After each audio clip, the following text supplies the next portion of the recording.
قادریہ، سہروردیہ وغیرہ، ان تمام سلاسل کا منبع اور سر چشمہ حضور سیدنا غوث اعظم رضی اللہ تعالیٰ عنہ ذات گرامی۔ ایک سلسلہ نقشبندیہ کہلاتا ہے، اور یہ نبی کریم علیہ السلام کی طرف سے حضرت سیدنا صدیق اکبر رضی اللہ تعالیٰ عنہ کو عطا ہوا، اور آگے چل کر سیدنا صدیق اکبر رضی اللہ تعالیٰ عنہ سے امام جعفر صادق رضی اللہ تعالیٰ عنہ کو یہی سلسلہ منتقل ہوا۔ امام جعفر صادق رضی اللہ تعالیٰ عنہ حضرت علی کے گھرانے سے بھی تعلق رکھتے ہیں، حسنین کے گھرانے بھی تعلق رکھتے ہیں، اور سیدنا صدیق اکبر رضی اللہ تعالیٰ عنہ سے بھی ان کا تعلق ہے۔ گویا سیدنا صدیق اکبر رضی اللہ تعالیٰ عنہ کے حوالے سے، سیدنا حیدر کرار رضی اللہ تعالیٰ عنہ کے حوالے سے جو بھی فیضان نبوت آگے جاری ہوا، وہ سیدنا غوث اعظم رضی اللہ تعالیٰ عنہ کی ذات گرامی پر آ کر جمع ہو گیا۔ تو آج ہم یہ کہہ سکتے ہیں کہ قیامت تک جتنے بھی سلاسل ہیں تصوف کے، طریقت کے، تمام سلاسل کا مرکز اور محور و منبع حضور سیدنا غوث اعظم رضی اللہ تعالیٰ عنہ ہے۔ اور دوسرے لفظوں میں اگر یہ عرض کر دوں کہ چونکہ حضور رحمت عالم صلی اللہ علیہ وسلم خاتم النبیین ہیں، آپ کے بعد کسی اور نبی نے نہیں آنا تھا قیامت تک کے لیے، تو وہ جو کام اللہ تعالیٰ نے انبیاء سے لینا تھا، بالخصوص حضور رحمت عالم صلی اللہ علیہ وسلم چونکہ سید الرسول ہیں، تو آپ کی نبوت کا جو کام تھا، وہ کام در حقیقت اللہ پاک نے آپ کی امت کے اولیاء کے ذمہ لگایا۔ اولیاء نبی تو نہیں ہوتے، نہ نبی کوئی آ سکتا ہے، لیکن وہ نبوت کا کام، وہ تعلیم و تربیت اللہ تعالیٰ نے اپنے محبوب صلی اللہ علیہ وسلم کے اولیاء اکرام کی ذمہ لگائی ہے۔ اور دوسری چیز یہ واضح طور پر ہمارے ذہن میں رہنی چاہیے کہ حضور غوث اعظم رضی اللہ تعالیٰ عنہ کی حیثیت اولیاء اکرام کے اندر ایسے ہی ہے جیسے تمام انبیاء اکرام کے اندر نبی کریم علیہ السلام کی۔ حضور سارے انبیاء میں افضل ہیں، اور حضور غوث پاک سارے اولیاء میں قیامت تک کے لیے افضل ہیں۔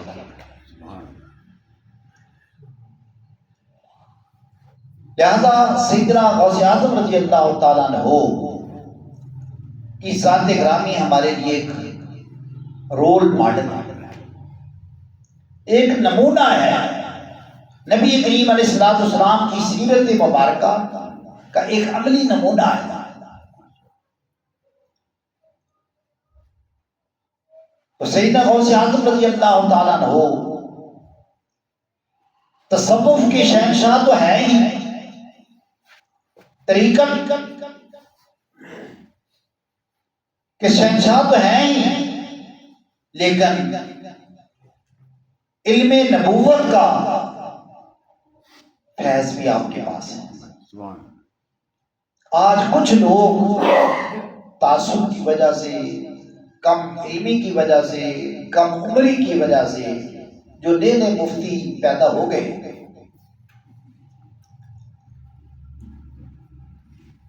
چھوٹا منہ بڑی بات کے مترادف وہ بڑی بڑی ایسی باتیں کہہ جاتے ہیں، میں ان کا نام نہیں لینا چاہتا، آپ کو خود سمجھ لینا چاہیے۔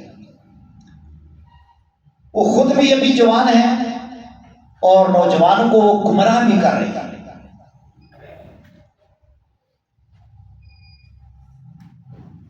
اور زیادہ تر ایسے گمراہ کرنے والے لوگوں کا تعلق جہلم کے علاقے سے، اگلی بات آپ کو سمجھ جانی چاہیے، وہ علمی اور کتابی کا لفظ بول کر میں ہم تو علمی اور کتابی ہیں، ہم بابوں کی بات نہیں مانتے، ایسے ایسے وہ عجیب کلمات استعمال کرتے ہیں۔ میں تو انہیں اس قابل ہی نہیں سمجھتا کہ ان کا گفتگو کے اندر ذکر بھی کیا جائے، جو اس کے اہل ہی نہیں، کہ تو کل دا بچوگڑا ہو کے ان عظیم ہستیوں سے متعلق گفتگو کرے، جو فیضان نبوت کا مہر و منبع ہے، اللہ تعالیٰ کی انوار و تجلیات کا سرچشمہ ہے،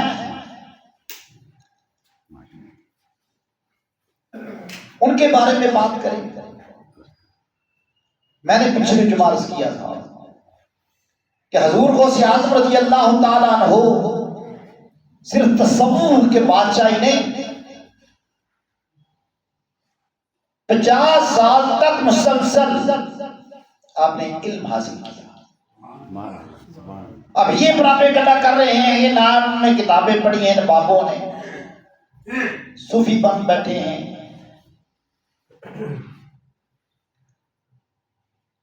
اور یہ میں بھی عرض کروں گا کہ بغیر علم کے صوفی نہیں ہوتا۔ سلطان باہو رحمۃ اللہ علیہ نے بھی فرمایا، باجو علم جو کرے فقیری مرے کافر دیوانہ ہو۔ جو صوفی بننے کی کوشش کرتا ہے اسے چاہیے کہ وہ علم بھی حاصل کرے، اگر علم حاصل نہیں کریں گے تو آپ گمراہ ہو جاتے ہیں۔ جو بھی چاہتا ہے کہ میں اس راستے پر چلوں، طریقہ تصوف کا راستہ اختیار کروں، تو اسے چاہیے پہلے دین کا علم حاصل کرے۔ ہمارے ہاں بہت سارے ایسے آستانے ہیں جہاں وہ خود بھی صاحب آستانہ ان پڑھ ہے، آگے جن کو وہ اجازت دیتے ہیں، خلافت دیتے ہیں، وہ بھی ان پڑھ ہوتے ہیں۔ تو یہ دونوں ذمہ دار ہیں، خلافت دینے والے بھی اور اس آستانے کے مالک۔ اور آج ہمارے ہاں سب سے بڑی تباہی کے ذمہ دار یہی لوگ ہیں، یہ میں خود اعتراف کر رہا ہوں۔ اور ایسے لوگوں کو ہم خود موقع دے رہے ہیں، کیونکہ یہ بھی ایک دھندا بن گیا ہے۔ ذکر ہو رہا ہے حضور سیدنا غوث اعظم رضی اللہ تعالیٰ عنہ۔ حضور غوث اعظم حضور کے علم کے بھی وارث ہیں، اور حضور کی سیرت اور کردار کے بھی حامل ہیں۔ آپ نے باقاعدہ قرآن حکیم کی تفسیر لکھی، جو تفسیر گیلانی کے نام سے مشہور ہے،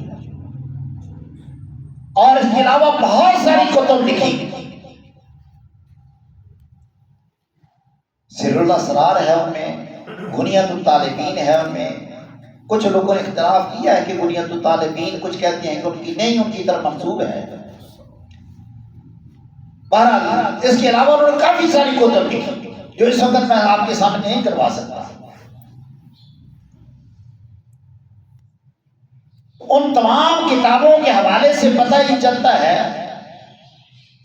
کہ آپ کے حلقہ درس میں وقت کے بڑے بڑے علماء، بڑے بڑے مفکر اور مدبر اور مفسرین قرآن وہاں حاضر ہوتے تھے، محدثین فقہاء کی جماعتیں وہاں حاضر ہوتی تھی۔ اتنا علم آپ کو اللہ پاک نے عطا فرمایا تھا کہ 50 سال تک صرف آپ علم حاصل کرتے رہے، اور اس علم پر عمل کرنے کے ساتھ ساتھ اس کا عملی نمونہ بھی بننے کی کوشش کرتے رہے۔ آج ضرورت اس بات کی ہے کہ حضور غوث پاک کے ماننے والے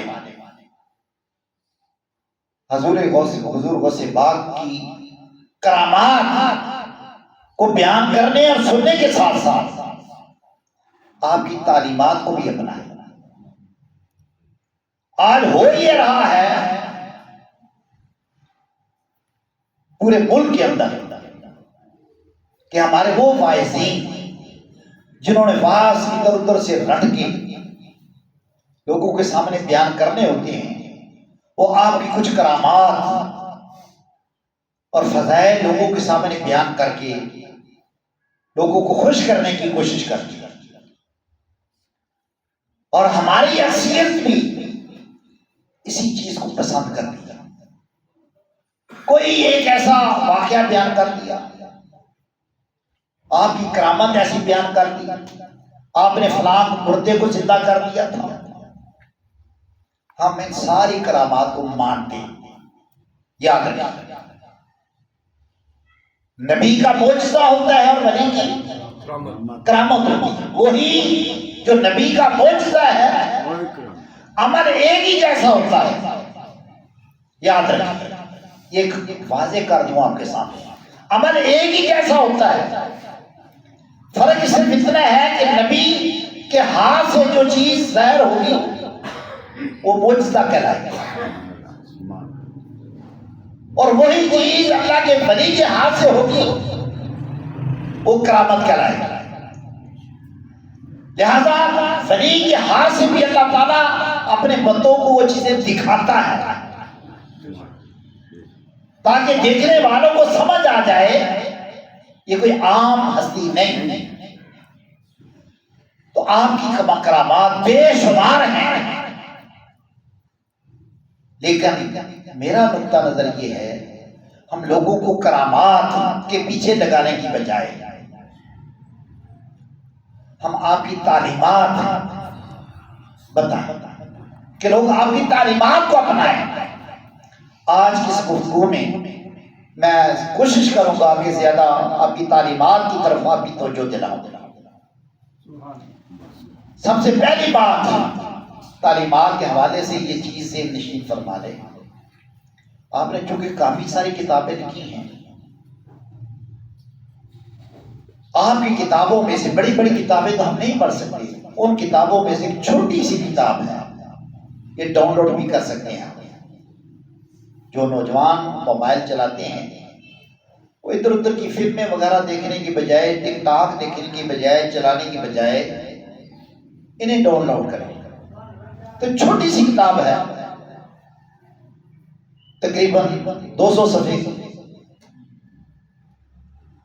تو اس میں تقریباً 80 چھوٹے چھوٹے واعظ ہیں حضور غوث پاک رضی اللہ تعالیٰ۔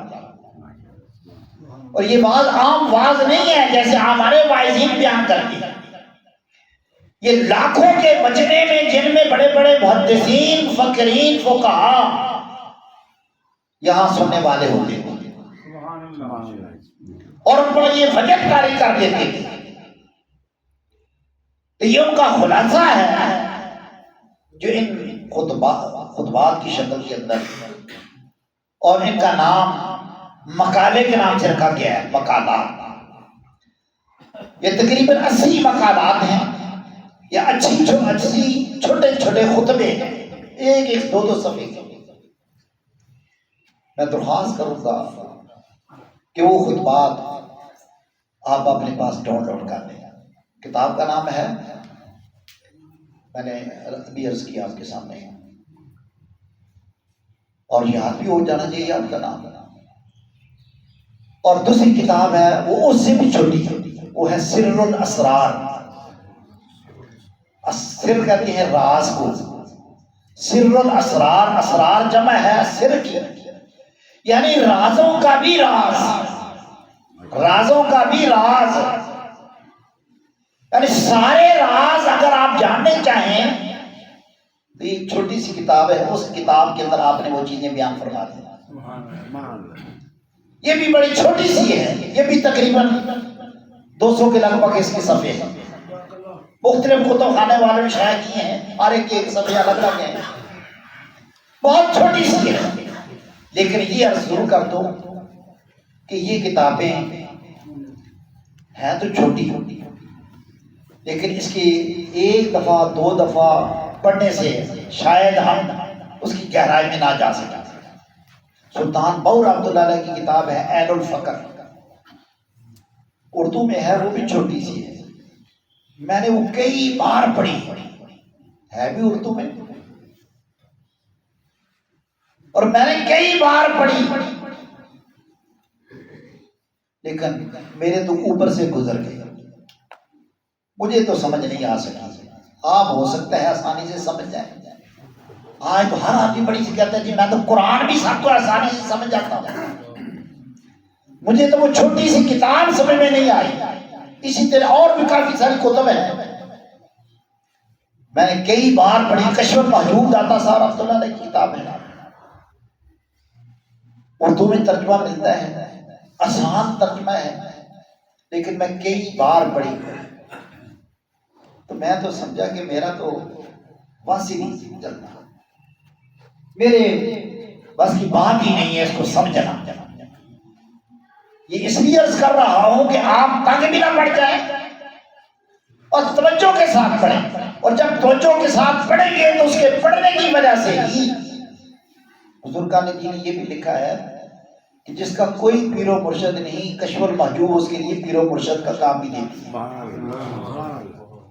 اور یہ ساری کتابوں کی خوبیاں ہیں، خواہ غوث اعظم رضی اللہ تعالیٰ کی کتابیں ہوں، سلطان بہو رحمۃ اللہ علیہ کی کتابیں ہوں، کیونکہ انہوں نے قرآن اور حدیث ہی کی وضاحت فرمائی اور عمل کر کے دکھایا ہے۔ تو یہ دو کتابیں آپ ڈاؤن لوڈ کر لیں، فتوح الغیب اور سر الاسرار، چھوٹی چھوٹی ہیں، آسانی سے پڑھ سکتے ہیں۔ سر الاسرار کے اندر غالباً 79 ماہ، اس میں تھوڑا سا فرق ہو سکتا ہے مجھے لگے، وہ آپ کا ایک خطبہ ہے سر الاسرار کی بات کر رہا تھا، اس میں آپ فرماتے ہیں کہ صوفیہ کرام کے 12 فرقے ہیں۔ آج کی میری تقریر کو ایک سبق سمجھیں، یہ باتیں شاید اس سے پہلے بھی آپ نے نہیں توجہ سے سماعت فرمائی ہو، نہ کسی نے بیان کیا۔ اس پہ کون سبحان اللہ ماشاءاللہ کہے گا؟ اس لیے بیان کون کرے گا؟ ہم تو بیان ہی وہی کریں گے جو کوئی کرامت ہوگی۔ ڈوبی ہوئی کشتی آپ نے چلا دی، مردے کو زندہ کر لیا، تو یہاں تو دونوں ہاتھوں سے آپ لہرائیں گے بھی ہاتھوں کو، نعرے بھی لگائیں گے۔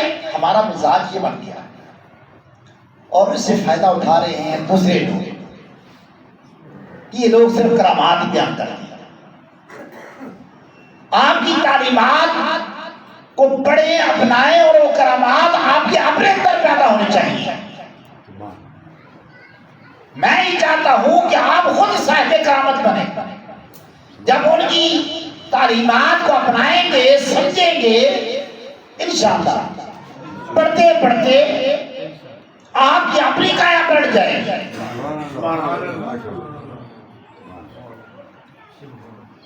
تو آپ فرماتے ہیں کہ صوفیہ کرام کے 12 فرقے ہیں۔ کاش یہ میرا پیغام مرزا جیریمی تک بھی پہنچے اور دیگر وہ تمام حضرات جو تنقید کرتے رہتے ہیں، جن کا دن رات کام ہی یہی ہے، یہ سنی لوگ مشرک ہو گئے، بدعتی ہو گئے ہیں، یہ فتوے لگاتے رہتے ہیں دن رات، ان کا کام یہ، اور ان کی باتیں سن کر آپ لوگ فوراً متاثر ہوتے ہیں۔ یہ میں دیکھ رہا بڑی تیزی سے، یہ قصور کس کا ہے؟ ہم ایسی باتیں سننے کے لیے تیار ہی نہیں ہوتے، پھر وہ اسے موقع سے فائدہ اٹھاتے ہیں۔ تو کتنے یہ غوث اعظم فرما رہے ہیں، تمام ولایت کے سلسلوں کا مرکز کون ہے؟ کسی کو بھی ولایت ملتی ہے حضور غوث اعظم سے، کسی کو درویشی نصیب ہوتی ہے تو آپ نے آئندہ کے لیے درویشی اور ولایت کا نمونہ سمجھنا ہے کس کو؟ اپنے محلے کے کسی فقیر کو نہیں، جو گلے میں لمبی لمبی تسبیحاں رولے ہوئے ہیں، انگوٹھیوں سے ہاتھ بھرے ہوئے ہیں، سر پہ جوڑے بنائے ہوئے ہیں، گلے میں دو دو چار چار نہ جانے کس قسم کے انہوں نے ہار لٹکائے ہوئے ہیں، ہو سکتا ہے لاٹھی بھی نہیں ہو اور لاٹھی کے ساتھ بھی کپڑے بندھے ہوئے ہیں، ہم ان کو پیر صوفی سمجھ بیٹھے ہیں۔ یہ سب دھوکہ ہے، فریب ہے۔ میں اپنی ذمہ داری پوری کر رہا ہوں اہل سنت کے ایک خادم کی حیثیت سے۔ اے اہل سنت بیدار ہو جاؤ، ہمیں یہ لوگ تباہ کر رہے ہیں، ہم حق پر ہیں اہل سنت، ہمارے عقائد بالکل درست ہیں، لیکن ہمارے اندر ایسی کالی بھیڑیں گھس گئی ہیں، ان کالی بھیڑوں کو یہ لوگ بطور نمونہ کے پیش کرتے ہیں۔ دیکھو جی سنی کی کر رہے ہیں، اس کی مثال دیکھنا چاہیے تو ہمارے آج محافل میلاد کو دیکھیں، ناراض نہ ہونا میرے ساتھ، میں طلب باتیں کر رہا ہوں۔ نوجوان لڑکیاں آج کا اسٹیجوں پر آ کر سامنے مردوں کی محفل ہے اور لڑکیاں وہاں نادھانی کر رہی ہیں اور مرد ان پر پیسے پھینک رہے ہیں۔ قصوروار کون؟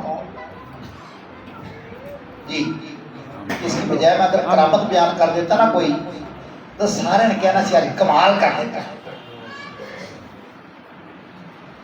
یہ کون کر رہا ہے، کون کروا رہا ہے؟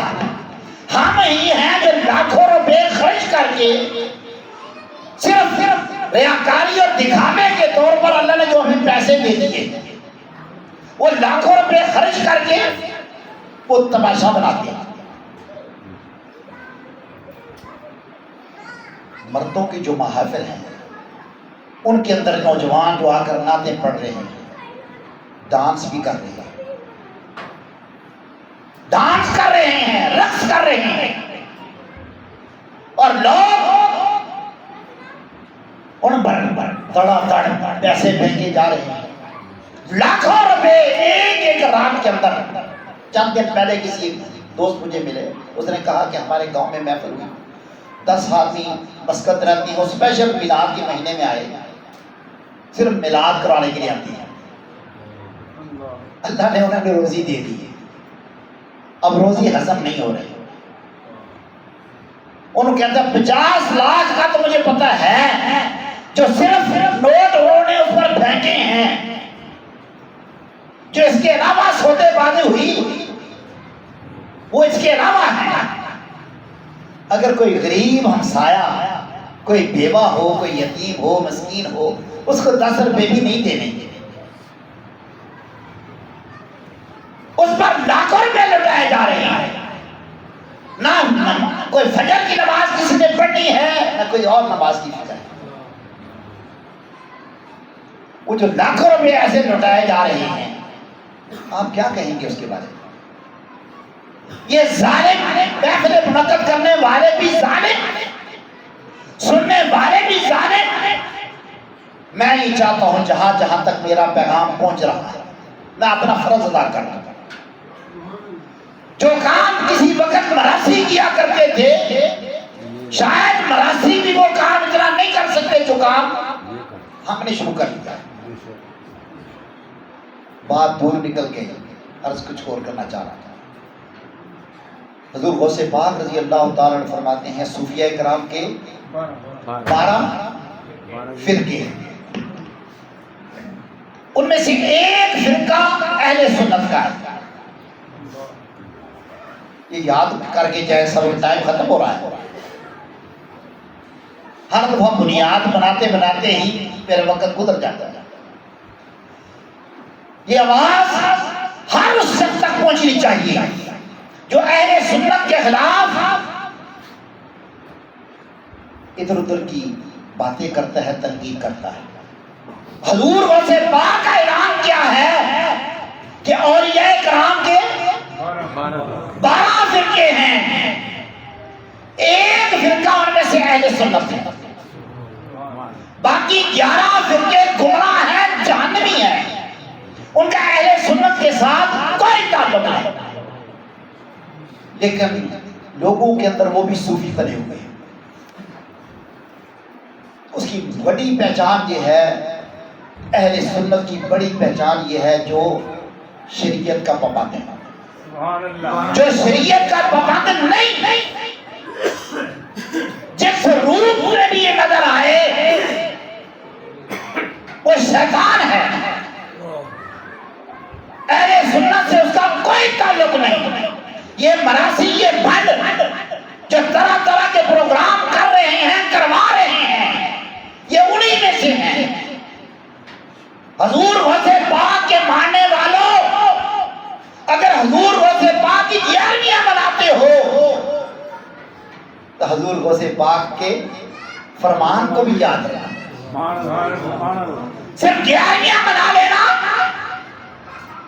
ہزاروں روپے اس پر خرچ کر دینا اور خوش ہو جانا کہ ہم 11ویں منا رہے ہیں۔ 11ویں والے کو تو مانتے نہیں،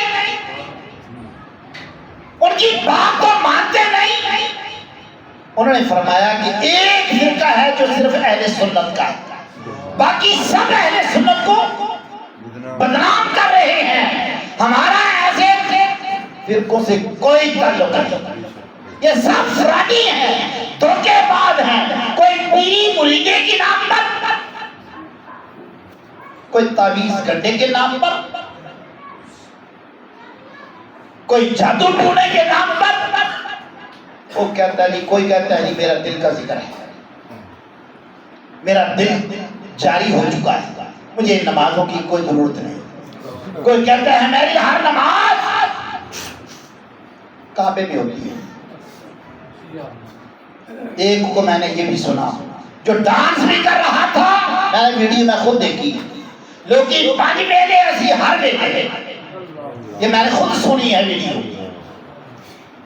لوگ 5 ویلے، جی حضرت ناراض نہیں ہونا، لوگ 5 ویلے اسی اندر تھوڑی نمازاں کیڑی نمازاں نے، تسی 5 وقت پڑھتے ہو، اسی ہر وقت رہ نہیں ہوتی ہے۔ یہ سب دھوکے باز ہیں، بند ہیں، مراسی ہیں۔ کل میرے پہ تو فتوا لگا دینا پتہ نہیں بندہ اہل حدیث ہو گیا یا وہابی ہو گیا۔ یہ حق ہے، میں کس کا فرمان بیان کر رہا ہوں؟ حضور غوث اعظم کا۔ اگر حضور غوث اعظم کو آپ مانتے ہیں، میں نے صرف 2 چھوٹی چھوٹی کتابوں کے نام لیے، کسی اہل حدیث، کسی دیوبند کا ذکر نہیں میں نے کیا۔ یہ کتابیں پلیز خود پڑھیں، پھر آپ کو سمجھ آ جائے گا کہ صراط مستقیم کیا ہے، حضور غوث پاک ہمیں کیا سکھانے کے لیے آئے تھے، اور ہم کیا کر رہے ہیں۔ میلاد کے نام پر، 11ویں کے نام پر، ختم کے نام پر، نہ جانے ہم نے کون کون سے ڈونگر چاہ دیا۔ دوبارہ ایک بات میں نے سر الاسرار سی کتاب سے بیان کی، اس کو یاد رکھیں کہ 12 فرقے ہیں، 11 فرقے دھوکے باز ہیں، ان کا اہل سنت سے کوئی تعلق نہیں۔ یہ جو کچھ کر رہے ہیں سب یہ دین کی خلاف ورزی کر رہے ہیں، شریعت کا اس کے ساتھ کوئی تعلق نہیں۔ آپ بھی جب کسی کے پاس جاتے ہیں، ہمیں بعض اوقات کو مشکل پیش آ جاتی ہے، کسی سے دعا کروانے کی ضرورت پیش آ جاتی ہے۔ میں نے بڑے بڑے پڑھے لکھے لوگوں کو دیکھا، بڑے بڑے پڑھے لکھے لوگوں کو دیکھا، وہ بھی ان ایسے لوگوں کے پاس جاتے ہیں، جب کسی مصیبت میں پھنس جاتے ہیں تو پھر وہ مجذوب ہے جی۔ یہ اس طرف میں نہیں جانا چاہتا کہ مجذوب کی نشانیاں ہیں۔ اب ایک تو شخص ادھر کہتے میں بھی ایک شخص پھرتا تھا، بلی شاہ کے نام سے، پتہ نہیں آپ نے سنا یا نہیں سنا، وہ جوان بچہ تھا ادھر گھومتا پھرتا تھا، اسی طرح سے پاگل تھا۔ آج اس کا مزار بنا ہوا ہے، چادریں چڑھ رہی ہیں اس پر، مزار پر جھنڈے لگے ہوئے ہیں۔ کون کر رہا ہے یہ کام؟ کیا حضور غوث پاک نے یہ چیزیں ہمیں سکھائی؟ مجذوب کے بارے میں یہ ہے کہ اس کے ساتھ گفتگو بھی نہ کریں. آپ کو نہیں پہچان جو ولی ہے یا پاگل ہے. ایسے لوگوں کے پاس جانے کی اجازت ہی نہیں, اور ہم جاتے ہی ایسے لوگوں کے پاس. وہ پہنچا ہے, کتنے پہنچا ہے؟ جہنم. ہمیں اجازت ہے صرف وقت جانا ہے کسی کے پاس دعا کروانے کے لیے, ضرور جائیں. پہلی بات تو یہ ہے کہ اگر تیری ماں زندہ ہے, تیرا باپ زندہ ہے, تو ماں سے دعا کروانا. ماں کو تو پوچھتا حال بھی نہیں پوچھتا, تو دعا کے لیے تو جا رہا ہے کسی اور کے پاس. وہ ماں کے دل سے جو دعا نکلنی ہے نا, وہ تیری تقدیر بدل دے گی.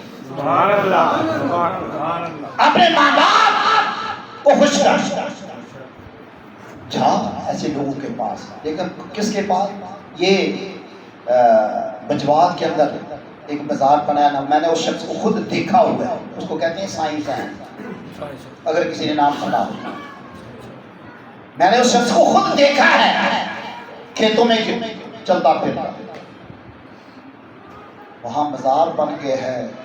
یہاں ایک کمری والے ہیں, وہ اسپیشل وہاں پہنچتے ہیں, گاڑیاں جاتی ہیں سالانہ, وہاں عرس ہوتا ہے, میلہ لگتا ہے. اللہ کا خوف کرو, اللہ سے ڈرو. حضور غوث پاک کیا فرما رہے ہیں کہ میرا راستہ شریعت والا ہے. جو شریعت کے خلاف ورزی کر رہا ہے, میرا اس کے ساتھ کوئی تعلق نہیں. اگر ایسا شخص آپ کو ہوا میں بھی اڑتا ہوا نظر آئے, پانی پہ بھی تیرتا ہوا نظر آئے, اس کو ولی نہ سمجھ لینا. وہ پیر نہیں, وہ شیطان تو ہو سکتا ہے, وہ بزرگ نہیں ہو سکتا. اصل معیار شریعت مطہرہ کی پابندی ہے. میں تو ابھی ایک بات ہی آپ کے سامنے نہیں ختم کر پایا سر الاسرار کے حوالے سے, کہ آپ نے فرمایا ایک ہی ان میں سے فرقہ ہے جو اہل سنت کا ہے, اور اہل سنت کا مطلب ہے جو سنت پر چلنے والے ہیں. آپ کو بھی میں یہی درخواست کروں گا, خدا کے لیے ایسے لوگوں کے پاس جو شریعت کی پابندی نہیں کرتے, قطعاً ان کے پاس نہ جائیں. وہ خود بھی گمراہ ہیں, آپ کو بھی گمراہ کریں گے, آپ کا ایک پیسہ بھی بٹوریں گے, ایمان بھی برباد کریں گے. یہ میری ذمہ داری تھی, آپ تک میں پہنچا دوں. دوسری کتاب ہے آپ کی فتوح الغیب. فتوح الغیب کے اندر 78واں ایک مقالہ ہے, 78. یہ میں چاہوں گا کہ سب حضرات 2 صفحے ہیں چھوٹے چھوٹے, نظر سے گزار دیں. بہت ساری چیزیں جو پوری زندگی میں نہیں سیکھی, ایک ہی خطبے سے آپ کو وہ ساری چیزیں آ جائیں گی. کیونکہ یہ میرا نہیں لکھا ہوا, حضور غوث پاک کا بات ہے, آپ کا خطاب ہے چھوٹا سا. اس میں سے آج صرف 2 چیزیں عرض کر رہا ہوں, ٹائم ختم ہو چکا ہے. پہلی چیز آپ نے ارشاد فرمائی, اس خطبے کا آغاز جو فرمایا کہ ہماری طرح لمبی چوڑی چیزیں بیان نہیں فرمائی, کسی کہانیاں نہیں بیان فرمائی. آپ نے فرمایا کہ پہلی میری بات سن لو کہ زندگی میں کبھی قسم نہ کھانا. قسم سچی ہو یا جھوٹی, جھوٹی تو جھوٹی ہوتی ہے نا. آپ فرماتے ہیں سچی قسم بھی نہیں اٹھانا. کروڑا عمل کرا دیتے ہیں. اے غوث پاک کے ماننے والوں, ذرا کرو نا عمل کر کے دکھاؤ نا. فرمایا کہ زندگی میں قسم نہیں کھانی, قسم بے شک سچی بھی ہو, کیسے مشکل سے مشکل حالات آ جائیں. میرا مرید وہ ہے کہ وہ چھوٹی چھوٹی باتوں پر قسمیں نہ اٹھاتا بھی. تمہاری شخصیت پر, تمہاری پرسنالٹی پر اثر پڑے گا. اور دوسری یہ ہے کہ جھوٹ چھوڑ دو. یہ صرف 2 باتیں عرض کر رہا ہوں, اسی پر ختم کرنا چاہتا ہوں. اگر یہ 2 چیزیں پیدا ہو جائے ہمارے اندر, بلکہ میں سمجھتا صرف ایک ہی بات پیدا ہو جائے کہ جھوٹ چھوڑ دو. وعدہ کرتے ہیں جتنے لوگ ہیں؟ نہیں. کون؟ کرامات سننے کے لیے تو ہم سارے بےتاب ہیں, ہاتھ اٹھا اٹھا کر ہم نعرے بھی لگانے کے لیے تیار ہیں, یہ فقیر یہاں اگر بیٹھا ہے آپ کو خوش کرنے کے لیے نہیں، اصلاح کے لیے بیٹھا ہے، یہ میری ذمہ داری ہے۔ تو آپ کا ایک ہی عمل اپنا لے، آپ کا ایک ارشاد سنا لے، کیا؟ جھوٹ چھوڑ دیں اور آج کے بعد قسم نہیں کھائی۔ 10 چیزیں ہیں جو بیان فرمائی ہیں انہوں نے، ان میں سے صرف 2 آپ کے سامنے میں نے عرض کی، اور ایک کا تذکرہ میں پہلے پچھلے جمعے کر چکا ہوں، یاد ہے کسی کو یاد رہے؟ آپ پیدا ہوتے ہی آپ نے شریعت کی پابندی سکھائی کہ رمضان میں پیدا ہوئے اور پورے رمضان آپ دن کو کھاتے پیتے نہیں تھے۔ یہ ہے ہمارے غوث پاک کہ ماں کی گود میں ہے اور شریعت کی پابندی کر کے دکھا رہے ہیں، ہم کس طرف چل نکلے؟ پھر تو پھر ان ایسے لوگوں کو موقع مل جائے گا نا باتیں کرنے کا۔ تو یہ باقی جو چیزیں ہیں انشاءاللہ اگلے جمعہ آپ کے سامنے عرض کریں گے۔ وما علینا الا البلاغ۔